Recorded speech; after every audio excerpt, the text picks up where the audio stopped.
I was brought up in Oxford. Didn't see the university side of it, but yeah, I was brought up in Oxford. I found I was quite a nervous child. I always suffered from nerves, and always had that problem since I can remember. Mum and Dad weren't about a lot. Was always on my own, done my own thing. School didn't happen. I got kicked out when I was 14 because I wasn't gay. I just didn't want to go. I mean, due to bullying and stuff like that. And anyway, I've left school. They kicked me out at 14. My uncle died, and the only person who was close to me was my uncle. And that was it. It finished me. I had a big phobia of being sick at first. I was really scared of vomiting. And my mum used to give me that. It used to be called kaolin and morphine. Well, the separate part was morphine. I didn't know I was already addicted for 3 years after this to kaolin and morphine. Well, the morphine in the kaolin. So anyway, my uncle died, and I picked up my first drink then, and it stopped all the nerves, you know, the nerve part, and I wasn't nervous anymore. I wasn't scared of being sick, so I've been sick, and after all them years of worrying, that worry had gone. I stuck to drink for quite a while, through most of my teenage years. Tried cannabis, didn't like it, because anything that set me up I didn't like, because it just triggered the nerves off and whatever. As I went on, I got started, you know, you got into the relationship part. Met my first love then, and it was all going well for about a year.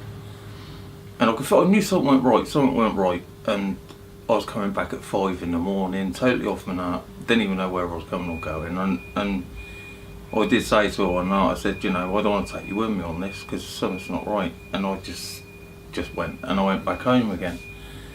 I got home, and I'm trying to think where I went from there, really. It just went, things just started going more out of control, really, because I'd lost her, and I was drinking more, and it was just drink, really. I met a guy in a pub one night and he said to me, you ever tried this? So it was like, this is where I was introduced to heroin, this was. And he injected me, and I went over. I overdosed straight away. I overdosed, because the first time we ever had it, and I was injected as well, and I went overdosed, and he left me in a hedge. And I woke up with a note on my chest saying, gone for help. Which he hadn't. He sort of feel I've been there all day, it was dark, and this is the first thing in the morning. But I loved it. There was something about it, and it just took my life away, really. From there, I carried on smoking it a bit here and there. I was still drinking a bit, and then drink sort of thing for, I don't really want it. You know, it's not my thing. And then I got into heroin. By this time I met another girl. We were out one night.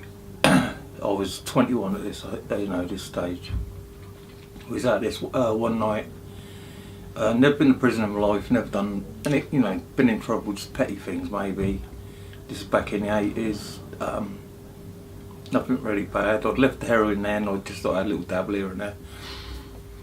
And one night, we got engaged, we had engaged for a party. And a friend of mine, his wife kept coming up behind me and pulling my jumper and stuff and saying something that had happened. He was a friend, so I said, what's the matter with him anyway? I was trying to get on with my engagement party, like, you know. Anyway, it ended up outside, and he started having a go at me about something. So, and he took a swing at me, so I took a swing back, and he went over and laid on the floor, and I didn't think nothing of it, went home. And the next day I was arrested. I thought, what's all this about? And they said, we're arresting you for, what was it then? GBH Section 18 with intent. And I was already shocked, I didn't know what was going on, because I'd had his kids all night, because I knew he'd gone to the hospital, but I didn't really think nothing of it. And 3 days later he died, and I was put on a murder charge. And I was only 21, never been in trouble. Stuck in prison, didn't even know where I was coming or going, I was in pieces. But it just felt like a bad dream back then. If I think about it now, I didn't think it was real. You know, I had this hadn't happened. So I just carried on as normal. I was just being a bit of a donut in prison and that, and just thought it was all a game. And then it went from there. She stuck by me though. We got married. I got bail because they knew it was an accident in the end. And I still stayed on the same charge. I got off. They said not guilty, but I've lived with it for most of my life, and my nerves have stayed the same. We can see it in me now. My nerves are shot. And since then, it's been in and out of prison. Heroin, in and out of prison. Heroin, in and out of prison. So it's been like that for the last 20 years, really. And it got to a stage about a year ago. I was doing a sentence, and I don't know, something went right. Prison weren't the same anymore. Things have changed so much now. You know, it weren't the odd fight. It was all knives, this, that, and the other. And not for me. It's, you know, I wasn't brought up like that. So no, as I decided enough's enough. I was going to go back to Oxford to a dry house on my last sentence coming out. Because to be honest, from when I was 21, it was just in and out of prison. Didn't want to know. Didn't care if I died. Didn't care. Just didn't care. I had a bits of clean time, but this time something clicked. I'd had enough. I just really thought, no, I can't do this no more. It was just that prison sentence. Something happened in it that something clicked, and I thought, no, I don't want this. I even said to Sam, I just don't want this no more. Enough's enough. And because I'm 42 now, well, 42 this year, and I think I'm getting 12 for all this. So anyway, I was meant to be going back to Oxford to a dry house, and my family didn't want me back there because they're so worried that I was going to go back to my old ways, it getting in, people knowing about it, you know. So it was just a bit like that. So I thought, I can't go back to Oxford because the family didn't want me there because they were worried about what I could understand, you know. They don't want their son in the paper, or they don't want their son being a donor again. Anyway, I got out of prison. The form's been put in for the night shelter, and my vision of a night shelter was Oxford, and that was the most horrible place I've been in my life. It's all changed now, but apparently it's all changed. But I thought it was going to be just like that. Everyone's falling all over the place in there because, you know, you could drink back in there, you could take whatever. And it was just a mess, you know. And I got the paperwork come through, and one night I was in a sleeping bag. I got out of prison, I brought a sleeping bag with my discharge money and that. I came up and I hadn't received my paperwork, and I was still in the sleeping bag. It was still quite warm. I think it was September last year. And anyway, because I had this in my head, I knew I didn't want to go back. I didn't use even when I was in a sleeping bag, and I was doing that every night. Just getting in my sleeping bag and just praying I could get a place up here. And it came, I got here and I was a bit, oh, I don't want to be here. So, you know, it's going to be exactly the same as it was before, you know. And I sat there the first night thinking, gee, what am I doing? And, you know, the temptation was there, but I still didn't want to go back. I didn't know what else to do, so I just stuck with it. And then once I got to know everything and got to know the people, and I haven't looked back, to be honest. It's just been amazing. Honestly, I've never known life like it. From a sleeping bag now, I've got, through the support, I've still got ongoing support from here. Still see a counsellor, which will be going on for next year, to help this nerve bit. And so hopefully I can get that down. Might have the odd point now and again, but it's not really a big deal. I can walk away from it now. It's just like, you know, I was even agreed with, you know, maybe to say, look, would you want to sit there all day? No, it's not for me anymore. But the support I've had from me is amazing. It's hard to explain it. I've never had people care or people sort of love me, you know what I mean? I've always sort of, you know, scared to even ask for help. But this place made a difference big time.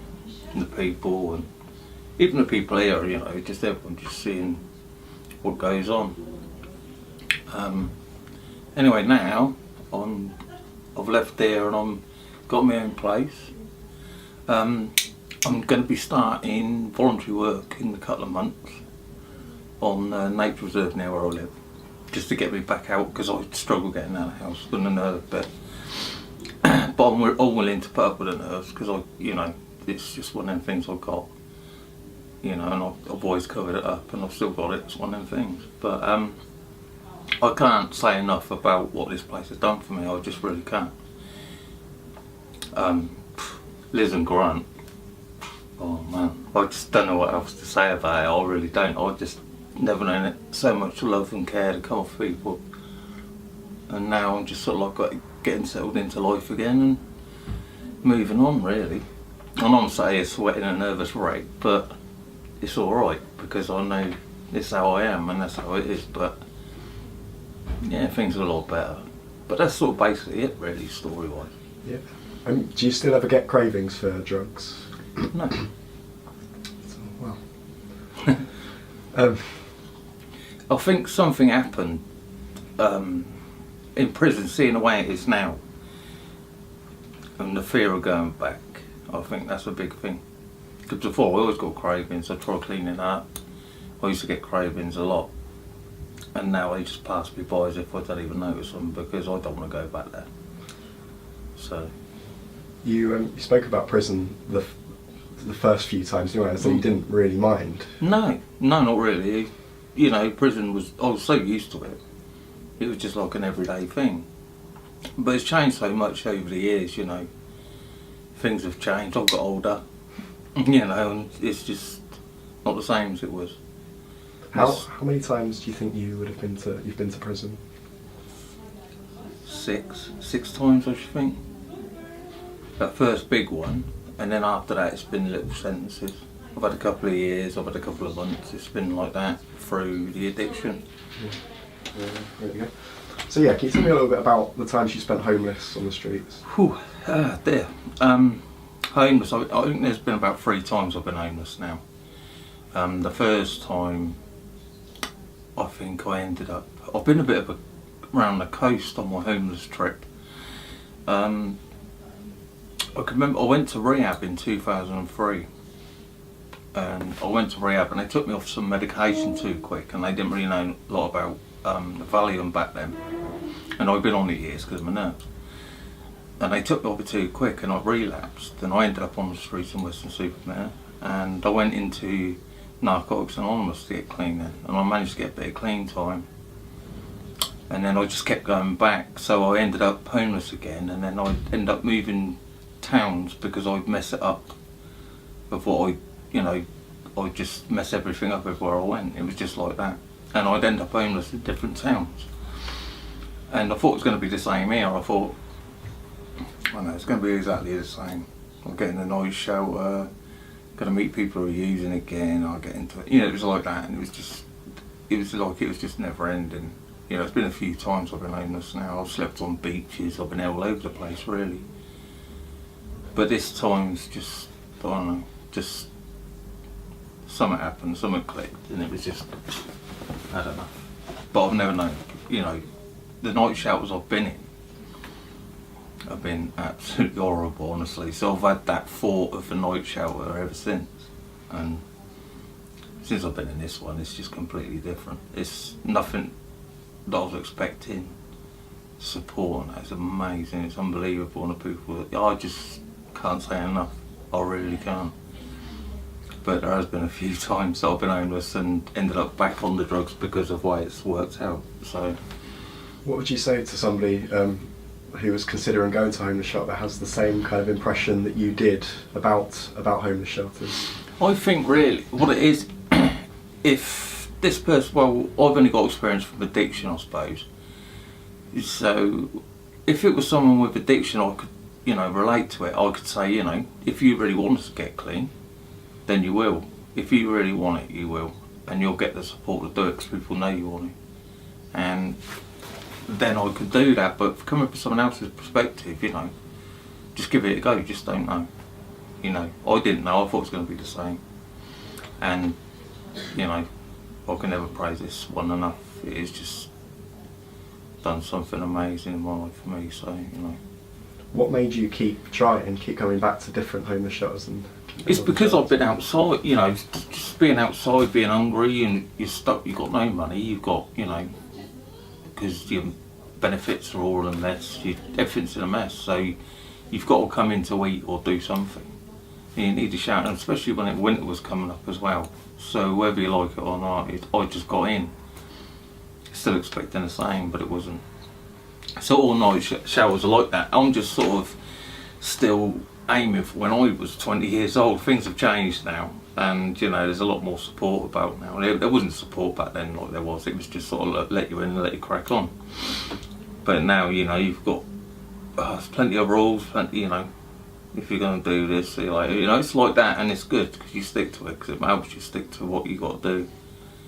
And because I had that way of mind, thinking everything was the same, just through addiction, that's how it was, you know. I didn't know no different. But because it had been a few years since I've been to a night shower, I still had that head saying it's going to be the same. So it was like the fear of coming up to the door and meeting people and thinking, here we go again. It was like that, but it's nothing like it now, you know. If you can, just use the facilities, because it's, you know, it's a lot different now. I'm not young anymore, so you know. Did you ever think you'd die from your addiction? Do you think that would lead to your death? Yeah, I thought that's how it was going to end. Yeah, I did think that actually. I thought that a lot of times. And I know it might sound quite, it's my point. It sound quite silly actually, because my biggest fear with my nerves was dying.